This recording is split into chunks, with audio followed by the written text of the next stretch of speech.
दादा गरुड या संशयित आरोपींनी आज असा आरोप केलाय की याच्यामधील आरोपी अमोल खुने आणि कांचन साळवे संशयित आरोपी यांनी धनंजय मुंडे यांच्यासोबत 25 मिनिटं परळीच्या शासकीय विश्रामगृहात चर्चा केली होती की मनोज जरांगे पाटील यांची कशा प्रकारे हत्या केला जाईल असा आरोप त्यांनी केला। त्याची कबुली देताना त्यांचा व्हिडिओ सुद्धा व्हायरल होतोय। पण ही कोण लोक आहेत? म्हणजे सध्या तरी 3 नावं आहेत, अमोल खुने, कांचन साळवे आणि दादा गरुड। यातील दादा गरुड या संशयित आरोपांविषयी तरी इत्थंभूत सगळी माहिती मिळालेली नाहीये, मात्र अमोल खुने याच्याविषयी थोडी माहिती मिळू शकते। अमोल खुने हे धानोरा, तालुका गेवराई आणि जिल्हा बीड येथील रहिवासी आहेत आणि त्यांच्या पत्नीचा रडतानाचा काल एक व्हिडिओ व्हायरल झाला त्याच्यामध्ये त्यांच्या पत्नीने असं सांगितलं होतं की अमोल खुने हे खरं तर जरांगे यांचेच कार्यकर्ते होते।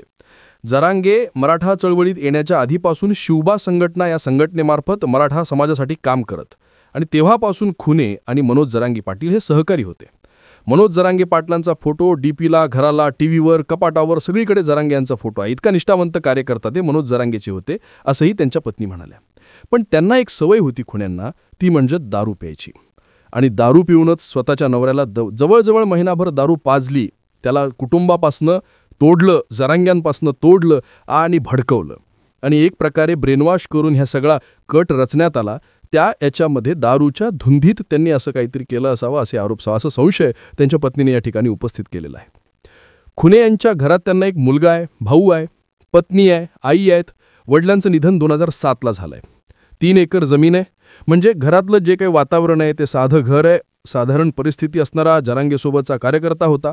फक्त दारू प्यायचा नाद आणि ह्या महिनाभर नादवला आणि त्यातूनच त्याने असं काहीतरी कट करण्याचा निर्णय घेतला असावा असा संशय सध्या वर्तवला जातोय। मात्र सध्या तरी प्रसारमाध्यमामध्ये एवढीच माहिती अमोल खुने यांची आहे। जसं मी सांगितलं, दादा गरुड यांची काही माहिती मिळालेली नाहीये। पण आता हा जे तिसरं नाव या दोघांच्या वरचा माणूस तो म्हणजे कांचन साळवे। तर असं म्हटलं जात होतं आधी की ते पीए आहेत, पण ते धनंजय मुंडेच्या पीए नसून एक कार्यकर्ते आहेत। धनंजय मुंडे सुद्धा म्हणाले की आशागाईत मिलिंद त्यांना भेटलेलं आठवतंय, तर असं काही चर्चा झालेली आठवत नाहीये। तर हा जो कांचन साळवे हा बीडचा एक कार्यकर्ता आहे आणि बरेचसे धनंजय मुंडे यांच्या सोबतचे त्यांचे फोटो सुद्धा सध्या व्हायरल होत आहेत। तर हा एक धनंजय मुंडेंचा कार्यकर्ता, एक जण निष्ठावंत कार्यकर्ता आणि एक गरुड। आता याच्यामध्ये दादा गरुडनी आणि अमोल खुनेचे जे काही व्हिडिओ व्हायरल होत आहेत, खरं तर व्हिडिओ कुठे शूट करण्यात आले आहेत तर पांडुरंग वसंतराव तारक हे आहेत अंतरवलीचे सरपंच, जे जरांगेचे समर्थक आहेत। जरांगे त्यांच्या फार्म हाऊसवर जरांगे बऱ्याचदा दिसतात आणि त्यांच्या सोबतच्या जवळच्या लोकांमध्ये त्यांना गणलं जातं। तर 4 तारखेला 4 नोव्हेंबरला 3 वाजता असं एका कंप्लेंटमध्ये, म्हणजे ही जी कंप्लेंट आहे तीच गंगाधर काळकुटे यांनी लिहिली आहे की सरपंच तारक यांच्या घरी 4 नोव्हेंबरला 3 वाजता एक हा व्यक्ती आला, दादा गरुड, आणि त्यांनी अशी माहिती दिली की अमोल खुने आणि तो मिळून जरांगे यांच्या हत्येचा कट रचत होते आणि या कटाची जी काही सुपारी आहे ती कांचन साळवे करवेत। त्यांना एका बीडच्या बड्याने त्यानंतर जरांगेंनी नाव घेतलं, धनंजय मुंडेंनी दिली असं सुद्धा त्यांनी आरोप केला। हा सगळा कल भाऊबीजेच्या दिवशी रचला गेला आणि या कटामध्ये जरांगेंची हत्या करायला 3 ऑप्शन्स होते असा सुद्धा त्यांनी या ठिकाणी उल्लेख केलेला आहे। तर 3 ऑप्शनमध्ये गोळी घालणं, दुसरं जे काही खाण्यावाटे अन्नातून विष देणं आणि तिसरा मार्ग होता तेच गाडीने उडवणं।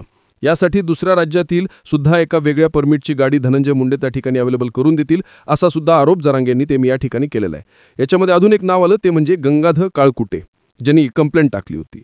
तर हे गंगाधर काळकुटे कोण आहेत तर ते आहेत जरांगेचे अजून एक समर्थक, जरांगेचे जवळचे कार्यकर्ते मानले जातात।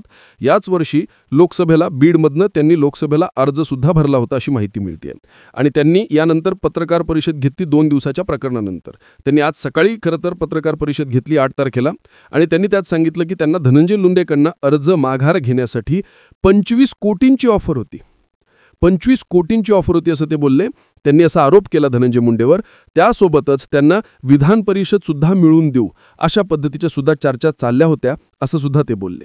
या 25 कोटी दिल्याची ऑफर आणि अजून अशा अत्यंत खळबळजनक वादग्रस्त कॉल रेकॉर्डिंग त्यांच्याकडे आहे असं सुद्धा त्यांनी दावा केलाय। करुणा मुंडे सुद्धा ज्यावेळेस बीडमध्ये आल्या त्यावेळेस काही पत्रकारांसोबत त्यांनी यांची सुद्धा भेट घेतली। गंगाधर काळकुटे कॉन्ट्रॅक्टर आणि काही काळ पत्रकार सुद्धा होते असं ते म्हणालेत आणि त्यात करुणा मुंडे यांनी सुद्धा त्यांना बरेचसे काही कॉल रेकॉर्डिंग दिल्यात, ज्याचा ते वापर करून पुढे समाजासमोर आणू शकतात जर का धनंजय मुंडेंनी सुद्धा त्यांना क्रॉस केली तर।